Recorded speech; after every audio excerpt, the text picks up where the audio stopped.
Condylome, tu connais? Les risques? Comment ça se soigne? Est-ce que c'est grave? Les condylomes.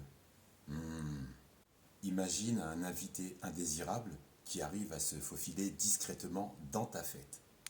Il sait qu'il n'est pas le bienvenu. Il danse, il boit, il mange, il s'amuse encore plus que tes invités. Et surtout, il ne veut pas partir. Les condylomes, ce sont des excroissances cutanées, causées par le virus du papillome humain. Je n'apprécie pas vraiment les acronymes, mais si ça t'intéresse, il s'agit du VPH. Quand on dit virus du papillome humain, les plus curieuses et les plus curieux diront « Mais qu'est-ce que c'est ?» Mais quand on dit VPH, d'autres peuvent dire « Oh, ça passe !» Les condylomes apparaissent souvent dans des zones délicates, comme dans les parties génitales ou l'anus, et peuvent ressembler à des petites verrues. Ça, c'est pour la partie glamour. Les risques. Les condylomes ne sont généralement pas dangereux, mais ils peuvent être un peu gênants et parfois douloureux.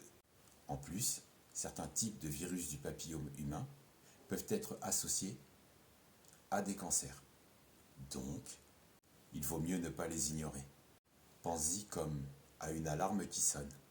Mieux vaut vérifier ce qui s'y passe. Mais comment les soigner?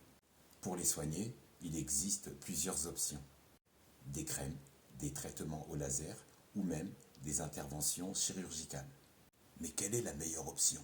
C'est un peu comme choisir un bon vieux balai ou un aspirateur de dernière génération pour nettoyer ta maison.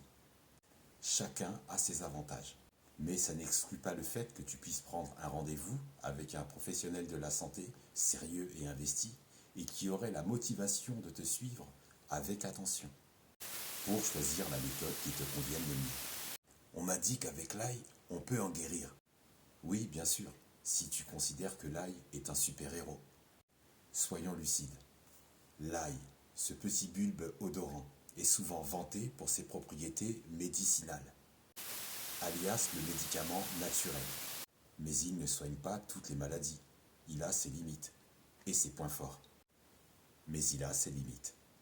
Bien qu'il soit excellent pour éloigner les vampires, selon la légende, je n'ai pas eu de retour, de preuves ou de témoignages sérieux révélant que l'ail puisse guérir des condylomes.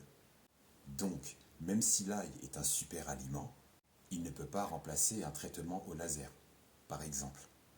Donc, les condylomes, c'est sérieux? En résumé, les condylomes ne sont pas la fin du monde, mais ils méritent ton attention.